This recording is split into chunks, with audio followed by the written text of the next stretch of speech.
queridos maestrantes, a este tutorial sobre comunicación 360 e integral. El día de hoy vamos a hablar sobre todo de los principios de la comunicación estratégica en 360 grados. Vamos a empezar revisando qué es comunicar. Y vamos a decir que la comunicación proviene del latín communis. ¿Y qué significa communis? Significa compartir, convertir, poner en común algún mensaje que queremos que se posicione en la otra persona o en el público al cual nos estamos dirigiendo. Es decir, que cuando hablamos de comunicación hablamos de lo que el receptor entiende, no lo que el emisor dice. El único mensaje que cuenta, en todo caso, es entonces el que se pretendía ofrecer, no el que llegó finalmente. Por lo tanto, tenemos que ser muy cuidadosos en cómo lo decimos, en qué elementos utilizamos para decirlo, para que finalmente el mensaje que quiero transmitir llegue de esa forma al receptor como tal. La clave está entonces en saber escuchar y en saber hablar. Bien, en este contexto, sabiendo qué es la comunicación como tal, vamos a mirar la comunicación estratégica integral en 360 grados. Pero empezaremos un poquito poniéndonos en contexto. Una organización definitivamente no puede no comunicarse. Una organización debe comunicarse. Es imposible que no se comunique. Inclusive, si es que la estrategia es no comunicar, ya está comunicando. Esto tenemos que tenerlo muy presente como tal. De otra manera también vamos a ver cómo hoy en día las organizaciones se tienen que entender y asumir como un sistema holístico, un sistema en donde la empresa tiene permanente interacción y vínculos con el entorno tanto interno como externo de la organización. Y aquí vamos a ver un engranaje entre empresa, entre público y medio ambiente. Cuando hablamos de empresa, estamos hablando de la relación e interacción de todos los flujos internos, los procesos internos que deben estar completamente coordinados y en donde la comunicación es un papel fundamental. También estamos hablando del clima laboral, es decir, no todo tiene que estar coordinado y no todos los procesos tienen que estar claramente establecidos. También debe eso reflejarse en un buen clima laboral. Y generalmente esto se consigue con un buen gobierno corporativo, es decir, que las decisiones se tomen tomando en cuenta, las decisiones gerenciales se tomen tomando en cuenta las expectativas también del público interno y bajo la filosofía y cultura de la organización. En este engranaje también les había dicho, interactúa el entorno. El entorno, hablando como el medio ambiente externo, ¿no? Teniendo en cuenta también el interés social, cómo la empresa impacta en la sociedad y cómo la sociedad imagina a la empresa como tal, cuáles son los intereses y expectativas del público frente a la organización y de la organización frente al público. Aquí también tenemos que tomar en cuenta las leyes que están vigentes, el contexto económico, social, ambiental, de todo tipo que existe en el entorno en el cual las organizaciones están interactuando. Las organizaciones no están aisladas en la sociedad, son parte de ellas. Por lo tanto, no pueden sentirse que son entes completamente autónomos. No, es una dependencia mutua. Sociedad, empresa, empresa, sociedad, entorno, empresa, empresa, entorno. Por otro lado, en este engranaje están los públicos, ¿no? Y hemos hablado de la interacción, de los vínculos estables, de las relaciones duraderas que deben existir con la organización. Desde la organización con los públicos y desde los públicos con la organización, hablando de esta bidireccionalidad que hoy en día hablamos que debe ser la pauta de la comunicación estratégica. Bien, entonces en el contexto actual podemos decir que hemos cambiado las reglas y pasamos de una organización basada en la rentabilidad a una organización basada en la creación de valor. ¿Qué quiere decir esto? ¿No? Anteriormente estábamos hablando de una empresa en donde las técnicas de negocio se basaban en la rentabilidad únicamente y de forma inmediata. Yo vendo un producto o un servicio, yo tengo que tener un ingreso real e inmediato, ¿sí? El enfoque de actuación, por lo tanto, estaba en el producto. Hablábamos de una economía de la producción. Fíjense que la responsabilidad en ese momento, la responsabilidad social en ese momento, no solamente le importaba las ganancias de los shareholders. ¿Cuáles son los shareholders? Son los inversionistas, los dueños de las empresas como tal.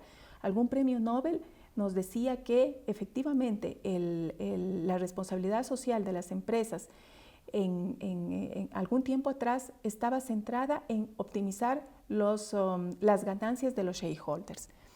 El marketing, la publicidad, las campañas de promoción estaban simplemente enfocadas a vender. Y la comunicación, por lo tanto, estaba dirigida únicamente al cliente, sobre todo, ¿no? De este gran mapa de públicos, el único realmente importante era el consumidor final. De este entorno de rentabilidad de las empresas, hemos pasado a un entorno en donde las empresas trabajan por la creación de valor, ¿no? Esto ha sido un proceso, no ha sido de la noche a la mañana. Sin embargo, todas las nuevas tecnologías, el acceso a las redes sociales, etcétera, hace que la percepción de los públicos haya cambiado muchísimo y demanden muchísimo a las organizaciones. Por lo tanto, en este contexto, la rentabilidad es diluida, ¿no? Estamos pensando, por supuesto, las empresas tienen que ganar, esa es la razón de ser de las organizaciones, tienen que tener un margen de ganancia. Sin embargo, esa ganancia ahora mismo se ve diluida en el tiempo. La responsabilidad de las organizaciones está básicamente enfocada en la triple cuenta de resultados. ¿Qué quiere decir esto? La responsabilidad ambiental, la responsabilidad social, la responsabilidad económica. Por otro lado, hablamos de una economía de los intangibles. Las organizaciones deben trabajar sobre la credibilidad, la transparencia, el clima laboral, la ética, es decir, sobre imagen y reputación.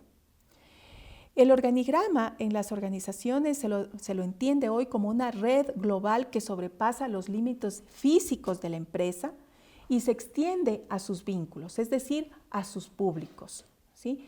Nuevamente, ¿qué es lo que esperan? Los intereses y las expectativas de los públicos sobre la organización y viceversa, tomando en cuenta también los impactos que la empresa puede ejercer en esos públicos o en el entorno en el cual se está desenvolviendo y cómo va a mitigar esos impactos que pueden ser en muchos casos muy positivos, pero en otros también negativos. Entonces, ¿cómo va a solventar los impactos positivos o negativos que la organización ejerce en el entorno en que se desenvuelve?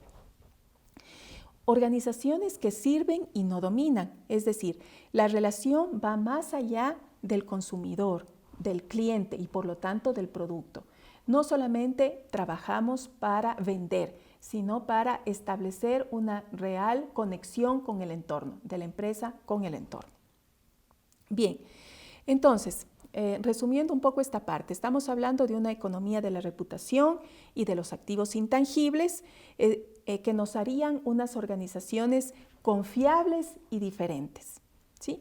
También estamos hablando de que en el pasado la confianza era un tema puramente jurídico. La diferenciación se basaba en la superioridad objetiva del producto o servicio que queríamos vender, ¿no? En el presente, entonces, estamos trabajando en la construcción de vínculos estables, en la conexión favorable con estos stakeholders y sobre todo en un diálogo, en un compromiso. Y ese diálogo y compromiso va marcado por una creación de valor en los públicos a los cuales nos estamos dirigiendo. Asimismo, entonces, hoy debemos tener muy en cuenta que las organizaciones luchan, y es literal, luchamos las organizaciones a nivel individual como grupal para fijar puntos de vista, acciones y o productos en el imaginario de los públicos, en un contexto saturado de comunicación, saturado de publicidad, saturado de marketing, saturado de imágenes. Nosotros tomamos una revista, tomamos un periódico, cuando miramos la televisión, casi que no hacemos caso de los diferentes mensajes que nos están ingresando como tal. Nuestra mente se ha bloqueado un poco y en ese mar de comunicación, en ese mar publicitario, tenemos que las organizaciones buscar la manera de cómo llegar con un mensaje claro que posicione a nuestra organización y por lo tanto a los productos y servicios que necesitamos dar a conocer. Esta diapositiva simplemente para mirar esa contaminación visual que hoy en día tenemos. Es decir, la comunicación es el recurso que tienen hoy las organizaciones para interactuar, pero sobre todo para retroalimentarnos de lo que la organización, de lo que el entorno o los públicos nos están demandando, ¿sí? Y ese ejercicio de diálogo constante, de retroalimentación, es lo que nos va a permitir a las organizaciones legitimarnos. ¿Qué significa esto? El tener una licencia social para operar. Dependemos muchísimo del entorno en el que las organizaciones nos desarrollamos y necesitamos tener legitimidad, representatividad en ellos, ¿sí? En algunos autores lo llaman licencia para operar. Estamos hablando también de marcas con carácter y humanidad. ¿Qué quiere decir esto? ¿No? Marcas que son honestas sobre sus fallos, que demuestran empatía, generosidad, humildad, flexibilidad, madurez y hasta humor, ¿sí? Es decir, empresas que realmente nos sintamos imperfectas, pero que esa imperfección también nos haga impresionantes ante nuestros públicos. En un momento de crisis debemos asumir las responsabilidades que tenemos. Las organizaciones en muchos casos se parecen a las personas y las personas tenemos aciertos y errores. Por lo tanto, tenemos que asumir esos errores si es que en algún momento se presentan en las organizaciones. Luego de revisar este contexto, entonces vamos a saber qué es la comunicación 360. Y para empezar, vamos a quedarnos con un concepto de María de la Luz Fernández que nos dice: todos los elementos conforman la imagen global del producto, de la marca y de la empresa que la respalda y el cambio o modificación de alguno de ellos necesariamente afectará a los demás. De ahí la importancia de trabajar integralmente para alcanzar un objetivo. Bien, entonces, la comunicación 360 debe ser una filosofía de trabajo. Significa también unificar e integrar todos los canales de la comunicación para ofrecer a nuestros públicos una experiencia de marca. Todos los canales deben reforzar un mismo mensaje para contribuir a generar una historia de la marca, una historia de la organización como tal. Significa entonces integrar en un solo sistema la identidad e imagen corporativa, las relaciones públicas de la empresa, el sistema de comunicación de marketing con los clientes, los procesos de fidelización, las soluciones digitales, las campañas publicitarias. En esta diapositiva ustedes van a ver una imagen que trata de explicar la interacción de todos estos procesos en un solo sistema, empezando por el marketing, por la investigación de mercados, por la fijación del producto, del precio, la distribución, etcétera, todos los conceptos relacionados con ese conocimiento del mercado como tal, para pasar a una comunicación de marketing que significaría, en algunos términos, mucha promoción, la venta personal, el patrocinio, la publicidad netamente, para pasar también a otro plano más relacionado con las relaciones informativas, las relaciones públicas, y entramos ya en un marco de comunicación organizacional, ¿no? Tanto interna como externa de las organizaciones. Es así como entendemos esta comunicación integrada, ¿no? Esta comunicación 360, hablar con una misma voz. En el siguiente tutorial terminaremos de mirar los principios de la comunicación estratégica 360.